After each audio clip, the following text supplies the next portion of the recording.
क्रांतिकारी जय हिंद साथियों, मैं आशीष सिंह आज़ाद जिला लखीमपुर खीरी से। क्योंकि दोस्तों आप लोगों को बताना चाहता हूं, मैं दुर्जनपुर से बिलोंग करता हूं, एक छोटे से गांव से।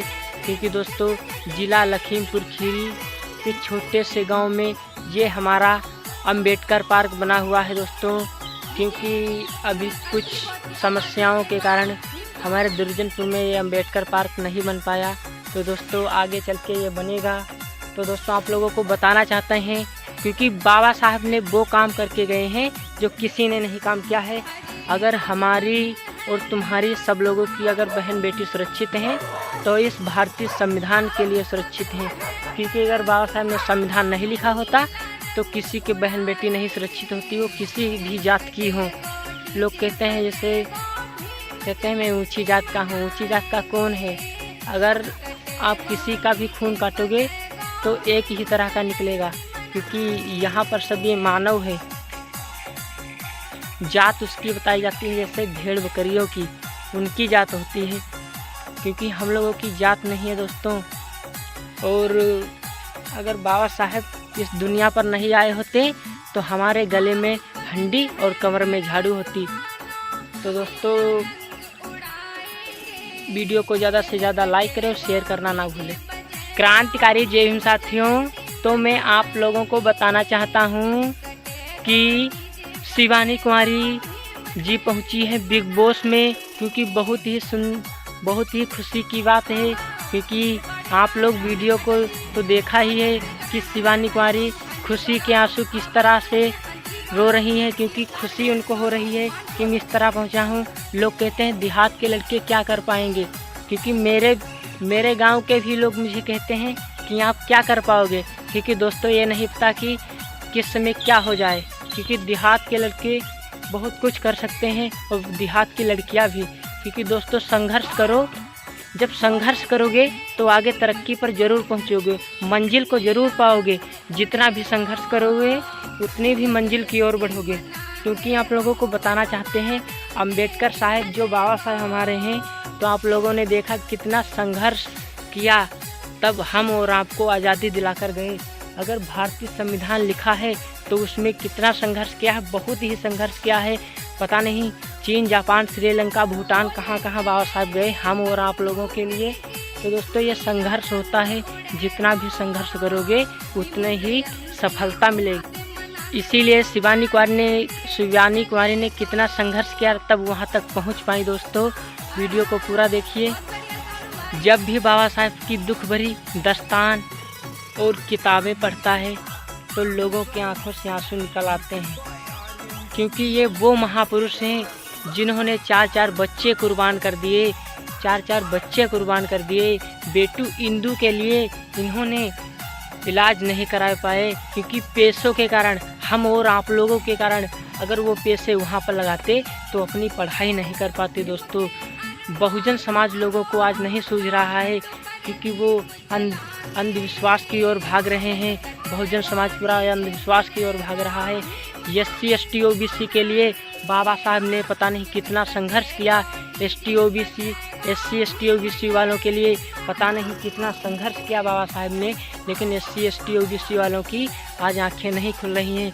सबसे ज़्यादा तो OBC वाले जो हैं वो अंधकार की ओर बहुत भाग रहे हैं। दोस्तों वो लोग कहते हैं कि हम बहुत बड़े ऊंचे हैं, समाज से आते हैं। उन लोगों को नहीं पता है कि SC ST OBC वाले ये सारे शूद्र में आते हैं। इन लोगों को, इन अंधभक्तों को क्या पता है। दोस्तों ये हमारे महापुरुष ऐसे हैं जिन्होंने अपना घर नहीं देखा।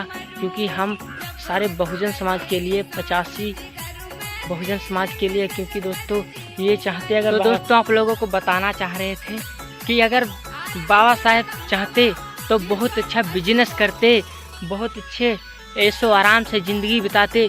क्योंकि हम और आप लोगों के लिए उन्होंने कुछ नहीं किया।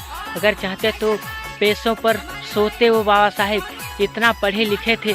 हमारे भारत देश, पूरे विश्व में कोई आज तक इतना पढ़ा नहीं है जितना बाबा साहब पढ़े हुए हैं।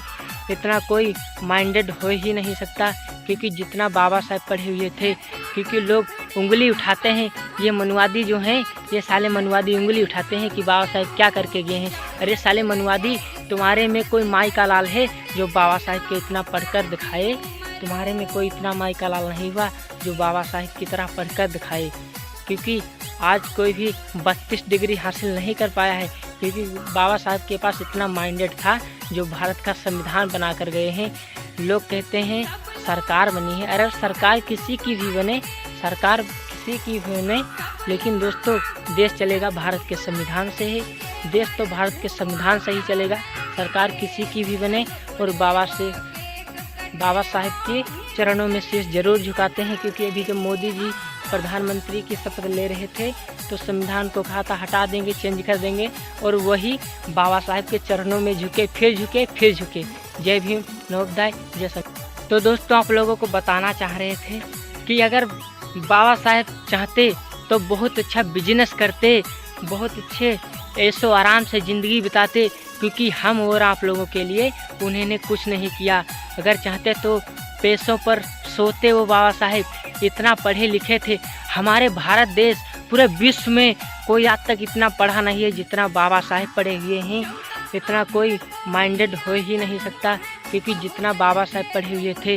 क्योंकि लोग उंगली उठाते हैं, ये मनुवादी जो हैं, ये साले मनुवादी उंगली उठाते हैं कि बाबा साहेब क्या करके गए हैं। अरे साले मनुवादी, तुम्हारे में कोई माई का लाल है जो बाबा साहेब के इतना पढ़कर दिखाए? तुम्हारे में कोई इतना माई का लाल नहीं हुआ जो बाबा साहेब की तरह पढ़कर दिखाए। क्योंकि आज कोई भी 32 डिग्री हासिल नहीं कर पाया है, क्योंकि बाबा साहब के पास इतना माइंडेड था जो भारत का संविधान बना कर गए हैं। लोग कहते हैं सरकार बनी है, अरे सरकार किसी की भी बने, सरकार किसी की भी बने, लेकिन दोस्तों देश चलेगा भारत के संविधान से ही। देश तो भारत के संविधान से ही चलेगा।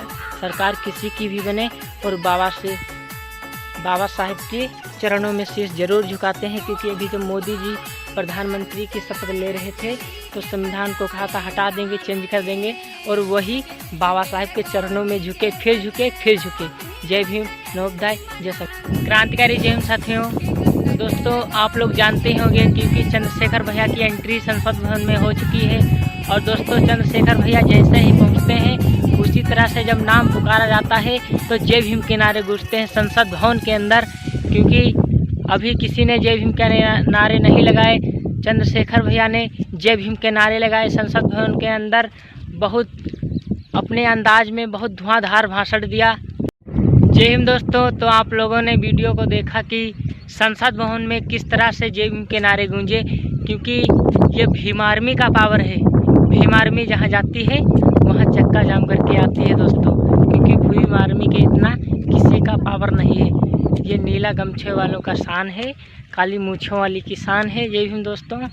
तो चंद्रशेखर भैया ने इतना धांसू भाषण दिया, उसके अंदर जय भीम का नारा कहा, जय भीम, नवोदय, जय संविधान, जय जौहर। तो दोस्तों ज़्यादा से ज़्यादा सपोर्ट करिए चंद्रशेखर भैया का, क्योंकि 2027 में मुख्यमंत्री का चुनाव भी लड़ने वाले हैं। तो सभी लोग ज़्यादा से ज़्यादा सपोर्ट करना और मेरे YouTube चैनल आशीष राव अम्बेडकर को ज़्यादा से ज़्यादा सपोर्ट करिए। जय भीम, नवोदय, जय संविधान।